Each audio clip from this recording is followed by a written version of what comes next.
Hi friends, நம்ம இன்னைக்கு Afghani chicken எப்படி செய்யலான்னு பார்க்கலாம்.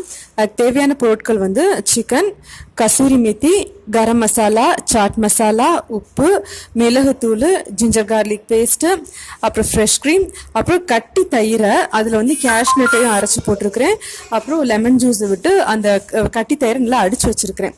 ஓகே, நம்ம இப்போ வந்து இது எப்படி செய்யலாம் அப்படின்னு சொல்லிட்டு நம்ம பார்க்கலாம். ஓகே, இப்போ நம்ம வந்து அந்த தயிரை வந்து பேஸாக வச்சு உள்ள எல்லா மசாலாவையும் சேர்த்து நல்லா மிக்ஸ் பண்ணிக்கோங்க. இந்த தயிரில் கேஷ்நட் இருக்குது, லெமன் ஜூஸ் இருக்குது, ரெண்டுமே உள்ள நான் வந்து ஏற்கனவே நான் பீட் பண்ணி வச்சுருக்கிறேன். எல்லாம் போட்டு இப்போது இதில் எல்லா மசாலாவும் உள்ளே போட்டு நல்லா நீங்கள் மிக்ஸ் பண்ணிக்கோங்க.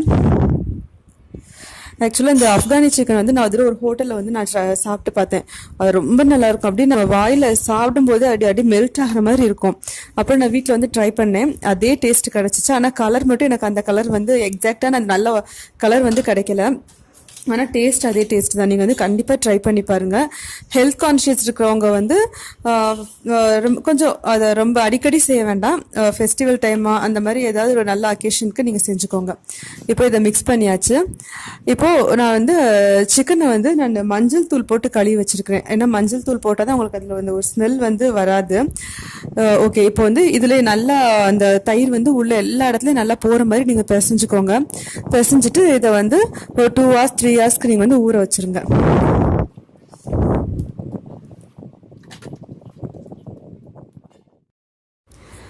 ஓகே, நம்ம இப்போ வந்து அதை ஊற வைக்கிறதுக்கு முன்னாடி கடைசியாக ஃப்ரெஷ் க்ரீம் கொஞ்சம் ஆட் பண்ணிக்கோங்க. நீங்கள் ரொம்ப ஹெல்த் கான்ஷியஸாக இருந்தால் ஃப்ரெஷ் க்ரீமை கொஞ்சம் குறைச்சிக்கோங்க. நானே இதில் கொஞ்சம் குறைச்சி தான் நான் ஆட் பண்ணியிருக்கிறேன். இப்போ இந்த ஃப்ரெஷ் க்ரீமையும் உள்ளே சேர்த்து நல்லா மிக்ஸ் பண்ணிக்கோங்க. இப்போ மிக்ஸ் பண்ணிவிட்டு இப்போ இதுக்கு அடுத்து நீங்கள் ஃப்ரிட்ஜுக்குள்ளே இதை வந்து ஒரு 2 hours 3 hours நீங்கள் இதை ஊற வச்சுக்கோங்க.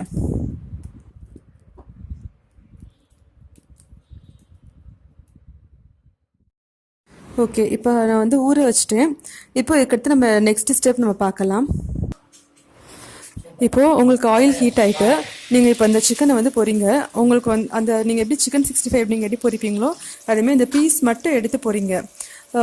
அந்த தயிர், ஃப்ரெஷ் க்ரீம் எல்லாமே வந்து மிச்சம் இருக்கும். அதை நம்ம கடைசியில் வந்து நம்ம யூஸ் பண்ணிக்கிடுவோம். இப்போ இதை மட்டும் நீங்கள் போட்டு பொரிச்சு எடுத்துக்கோங்க.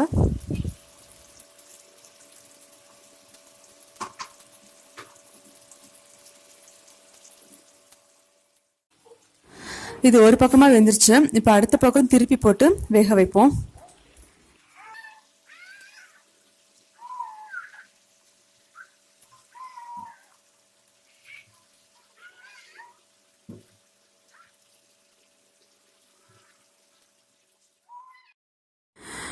ஓகே, நமக்கு இப்போ சிக்கன் வந்து நல்லா வெந்துருச்சு. நீங்கள் வந்து சிக்கன் நல்லா எல்லா பகுதியும் வேகிற மாதிரி நல்லா புரட்டி போட்டு வேக வச்சுக்கோங்க.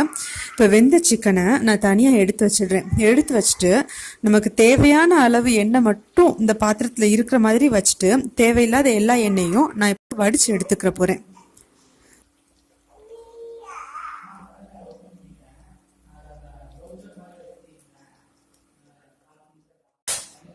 ஓகே, நம்ம இந்த பேனில் வந்து இப்போது நமக்கு மீதம் இருந்த அந்த தயிரும் ஃப்ரெஷ் க்ரீமும் மிக்ஸ் இருந்துச்சுல, அதை இப்போ நம்ம ஆட் பண்ண போகிறோம்.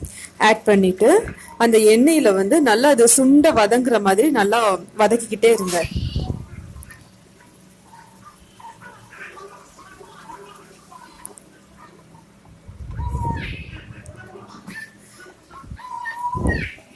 ஓகே, நமக்கு இப்போ இது நல்லா வதங்கிருச்சு. இப்போ நீங்கள் நம்ம ஃப்ரை பண்ணி வச்சுருந்த அந்த சிக்கன் பீசஸை இதுக்குள்ளே ஆட் பண்ணிக்கோங்க.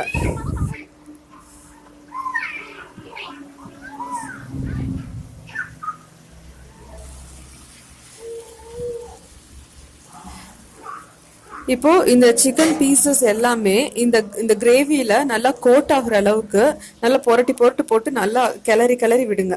கிளறி விட்டு ஒரு 2 minutes அதை அந்த எண்ணெயிலே அந்த திரும்ப புரட்டி விட்டு வேக வைங்க.